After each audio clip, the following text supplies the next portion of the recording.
We all want more freedom, and a lot of us work hard now in the hope we'll feel free later. What if there was another way? A way to feel happier, more free, and confident to get better results right now. Welcome to Your Freedom Unlimited, where we share practical stories and strategies to help you show up authentically, drop your fears, and take inspired action on what matters most to you. I'm your host, Jen Ramsey. As a coach with a love for metaphysics, science, spirituality, and strategies that get results, I'll help you step away from self-doubt and create a powerful new story for your life, business, or career. Join me. Where can you go and within an hour have met people from around the world, had real conversations about the things most important to you, and created collaborations that could help you build a thriving business or nonprofit? The answer is Clubhouse, an incredible new social media platform that, in my view, is completely changing the social media landscape and, I think, has the potential to shape how we as human beings interact with each other for the better. So for all of these reasons and more, I'm devoting this week's episode of Your Freedom Unlimited to sharing with you about Clubhouse, because I think it's that important. So if you'd like to expand your horizons, meet some people, and grow your business or professional network in a simple and fun way, listen in, because in this week's episode, I'm going to give you Clubhouse 101. In this episode, I'll be explaining to you exactly what Clubhouse is, how it works, how you can get started on it today, what I love about it, why I think it's such a success, and how you can really use it as a tool to help you find your voice and step into your innate power. So welcome to this week's episode of Your Freedom Unlimited. My name is Jen Ramsey, and I am so pleased that you're here. So you might be saying right now, really? Another social media app? Give me a break. I have to say that was my first reaction too, and that of many people that I've met on the app. But the thing is that Clubhouse is a vastly different social media app. And I have to say, since day one, I have been hooked. So for me, Clubhouse is very much like an oasis in the desert of social media. Why do I say that? Well, it's a place where I've truly been able to connect with my community. I've truly been able to learn and grow and to find people to collaborate with in a really meaningful way. And that's why I'm doing this episode, because I think this app is so much more than the typical social media app. And I think it's such an important new player in this space and for humanity as a whole. Why do I say that? Because Clubhouse is an app that allows us to have real, uncensored conversations with real people in the moment. The other thing that I've noticed is that it's really teaching people how to listen to each other's, how to share our opinions, and how to deal with difficult issues, and how to talk about issues like racism, ageism, and religious differences in real time. So I've also seen it's a place where people can be very real, very raw, and very vulnerable with others. So it's an incredibly interesting place to hang out for a little while, and I think it really is the face of something very powerful and new for us as a human race. So before I go on, let me share with you then what Clubhouse is. So Clubhouse is a social media app that is an audio-only platform. You heard it right. It's a platform where we can only talk to each other and hear each other. There's no video and there's no other visual stimulation other than a profile picture of each person on the app. Clubhouse was established in March 2020 and it is still in beta mode. Despite this, there are now an estimated 10 million Clubhouse users, and that number is growing every day. At the moment, Clubhouse is invitation only, meaning that you have to be invited to be let in to use it. It is in beta version, as I said, and it's only available to Apple iPhone users. But there is talks that Android users will be set to join the app in the coming months, possibly from as early as May 2021. So with that, there'll be a definite influx of new users who are really excited to get involved and to see what the fuss of Clubhouse is all about. And if you're thinking, oh, it's just another social media app, let me tell you that Clubhouse's most recent valuation came in at $4 billion. That's it. That's what I said, $4 billion. And while there are rival platforms being developed, Clubhouse certainly has first mover advantage. And I think there are three reasons for that. The first one is the involvement of very high profile public figures like Elon Musk, Kanye West, and Mark Zuckerberg. I have personally listened in to conversations with Elon Musk and Mark Zuckerberg. Another reason is the unique energy of kindness and consciousness that I think Clubhouse has been developed, and that energy has been developed with, and it's been set by its founders, Rowan Seth and Paul Davison. And finally, I think the third reason that Clubhouse has this first mover advantage is that it really does allow anyone to start or to be involved in a meaningful conversation right now without being dogged by algorithms that we see on other social media platforms. So how does Clubhouse work? Well, anyone right now with an iPhone and an invitation can go into Clubhouse and to take part in a conversation. So you can be part of the conversation in three ways. Firstly, you can just be part of a conversation by listening, or you can go on to what's called the stage in Clubhouse and share your point of view, or you can run your own rooms on topics that interest you. This is called moderating a room. So what happens is you decide, I'd like to do a room on, let's say, hiking in the Himalayas. You'll set that as a title for your room, and then people will come into your room if they're interested in that topic. They'll come into your room and they'll start to have a conversation with you about it. So, and what will happen is they stay in the room based on the quality of the conversation and the engagement of the audience and the general energy of the room. That's certainly been my experience anyway. So another couple of, logistical things on Clubhouse. On Clubhouse, you have followers and you can choose to follow people. What's really interesting about Clubhouse is that you can have as many followers as will follow you, but your follower limit, as in the people that you follow, is capped to 2,500 people. So what this means is it means you need to choose how to spend your social currency in following people very, very wisely. And it also stops that follow for follow behavior that we've probably seen on other apps that doesn't lead to really great engagement and doesn't really lead to great conversations. What I've found as I've been on Clubhouse and moderating my own rooms and going into other rooms, I've found that the people that I follow are very, very important.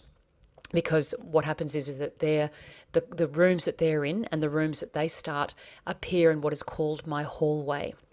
So if I'm following people who I have similar interests to, I'm going to see interesting things in my hallway.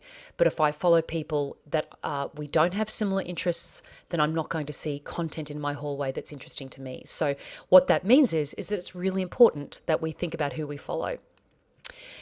What I've also found is that it's really valuable to be moderating and running your own rooms. That's when you really start to participate in Clubhouse and start to get a lot out of it. On Clubhouse at the moment, I'm moderating a room very regularly called Finding Your Voice on Clubhouse and Beyond.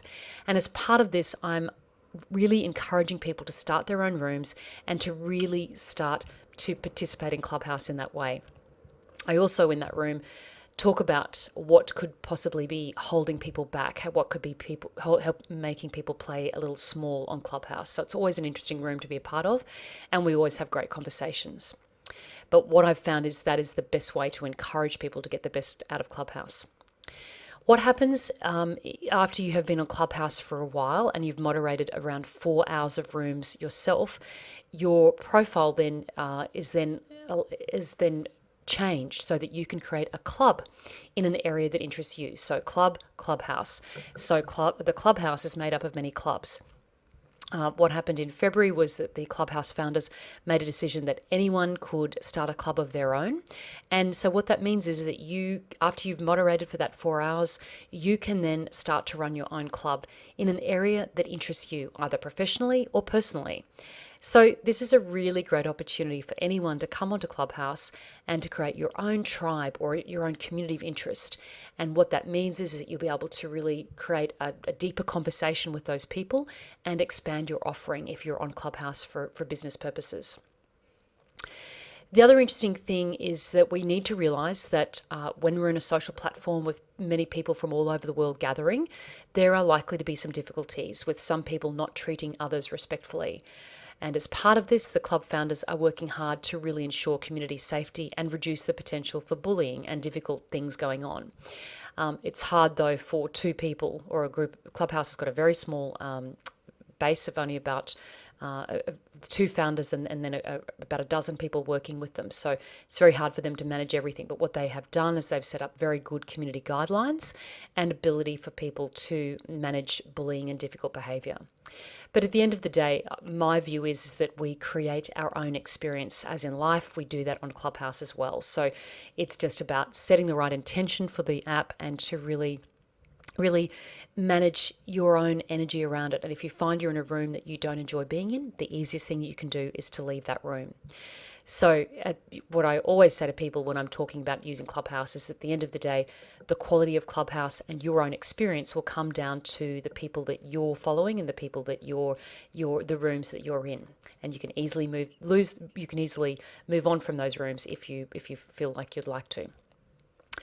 So I guess I'm talking here a lot about Clubhouse, and you might be thinking, well, why has Clubhouse been so successful?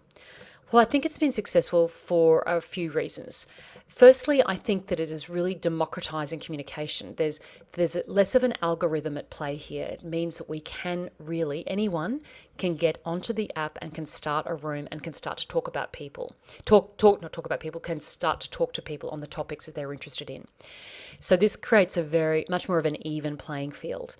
And the other thing that I think really plays into this and helps with this is that it's not video based.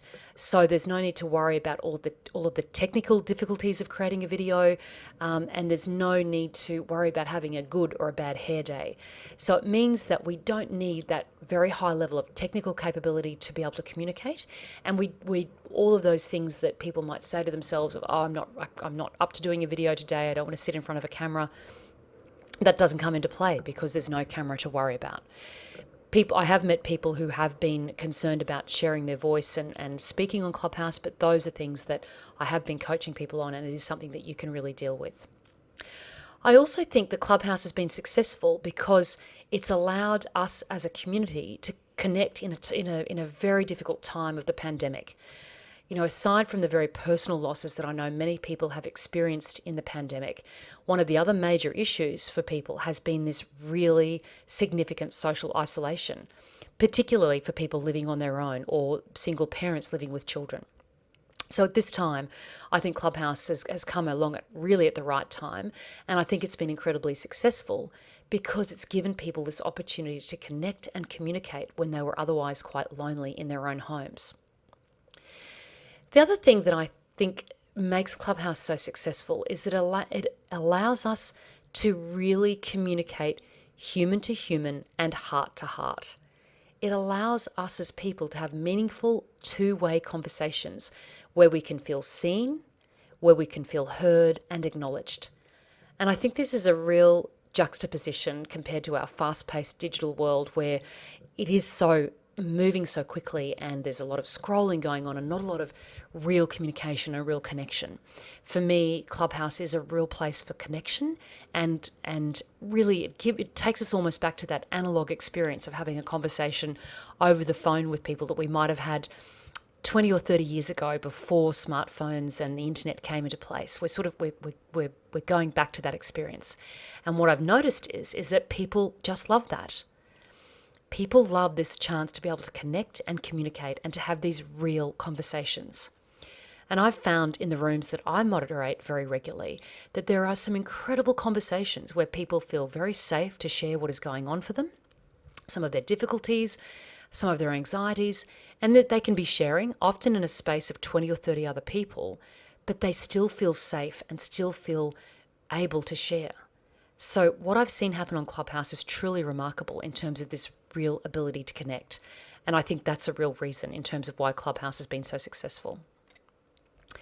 Now, I said earlier in the podcast that I think Clubhouse can do something, it can do something for humanity. And I really do feel there is a bigger picture here at play, particularly in terms of the timing and potential impact of Clubhouse globally.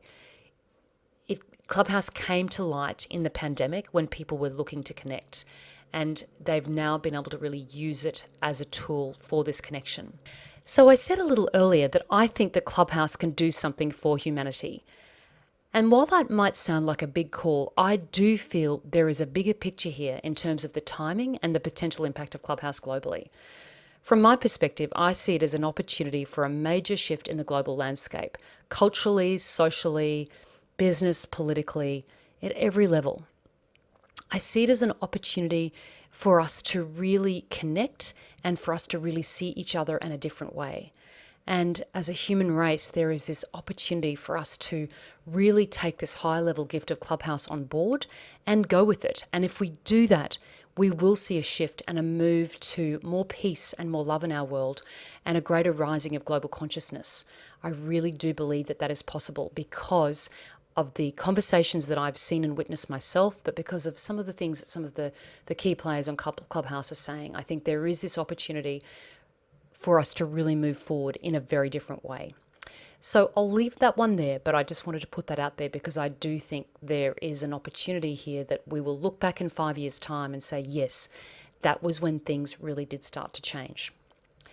So back to what I love about Clubhouse. So what do I love about it? People have asked me this question a lot. Well, I do love the ability to connect and communicate with people literally all over the world and to really have deep, high-quality conversations with them on topics that I'm interested to talk about and topics that they're interested to talk about. So I've got really good friends now in New York, Egypt, Malaysia, the US, Mexico, and London, and everywhere in between. People that I would never have had the chance to meet except for this opportunity of this app. I know I sound like a bit of a convert, but I have really seen the difference that it's made for me and for so many other people. And when you go onto Clubhouse, you'll hear people say this very regularly. And I have to say, from a personal perspective, I have learned so much in terms of my ability to connect with people and my ability to really take on new ideas. It's been an opportunity for me to really learn and grow very, very quickly for me. And it's given me an incredibly fresh perspective on myself, on others, on my professional life, my business, and also the world at large. It's really quite incredible. The other thing that I love about Clubhouse, as I said earlier, that it is an oasis in the desert of social media. Other social media platforms are dominated by algorithms and I think are quite two-dimensional in their approach. While Clubhouse definitely still has an algorithm, there is still the chance to connect and talk in a real and meaningful way. And the third thing that I love about Clubhouse is this chance to talk about and take action on things that really matter. I've been in incredible conversations on things like sustainability, dealing with racism and ageism, and how to create peace. And I'm honoured to be a part of the Global Peace Sanctuary Club on Clubhouse. It's been established by the Tibetan Lama, His Eminence Shyalpa Tenzin Rinpoche. Rinpoche is building a peace sanctuary in the Buddha's birthplace in Lumbini in Nepal. And his vision is to host a World Peace Forum there that will be very similar to the World Economic Forum in Davos, Switzerland. And the other reason that I really love Clubhouse is that I strongly believe it's an incredibly powerful tool to help each of us find our voice, to step into our power, and to deal with any fear or any anxiety that may have been keeping us playing small. So, as you know, I'm very keen to help you find your voice and to step into your innate power, wherever it is that you are in your life or in your business or your career. So for me, Clubhouse is a place where you can get to know people, where you can get to network with people, and to clarify what it is that you want to do in your business or your life. And that's why I'm fired up about this more than anything. I'm fired up about using this as an opportunity to help you clarify and find your authentic, transparent voice and to connect with your innate power. So how do you find your voice on Clubhouse? Well, you do that by participating in conversations in rooms, by going to the stage and speaking and sharing your voice, and by starting to create your own rooms and then to create your own club. So to help people with getting started on Clubhouse, I've prepared a very simple guide called 10 Steps to Finding Your Voice on Clubhouse. It's a very simple and easy guide to go through, but it will give you lots of the logistical things that I've touched on today, and it will really help you deal with some of the mindset things that might have been holding you back from finding your voice on Clubhouse or on other places. So to get that guide, all you need to do is to visit jenramsey.com/guide. You'll be able to just easily download that guide from there and you'll be able to get up and running on Clubhouse. I'm also running rooms very regularly on finding your voice in Clubhouse. So to get access to those rooms, Follow me on Clubhouse at Jen Ramsey, that's my handle there, or follow me on Instagram at Jen Ramsey Freedom. I'm always sharing on Instagram when I'm going to be on Clubhouse next. So, as ever, in this podcast, it's over to you. I'd love you to try out Clubhouse. It is still in beta mode. We don't know where it's going to wind up, but we do know right now that it is a great opportunity to connect, to collaborate, and to build a community of your own. So, my advice is for you is to really make hay while the sun shines. Please get involved and try it out. And if you'd like to get access to my free 10 Steps to Finding Your Voice on Clubhouse guide that will share with you how to create your own room, how to create a great Clubhouse bio or profile, and how to start your club, then just visit jenramsey.com/guide and you can get that free guide delivered to your email today. So let me know how you go with Clubhouse. Please share with me in the comments what you think of it. And until we speak again, I want to wish you all the very best and please take great care. And I'll look forward to talking to you again very soon. Thank you for joining me on this episode of Your Freedom Unlimited. If you like this show, please share it with a friend. And if you haven't already, subscribe, rate, and review Your Freedom Unlimited on your favourite podcast player. If you have any questions, comments, or feedback, you can reach me directly at jenramsey.com. Thanks for listening.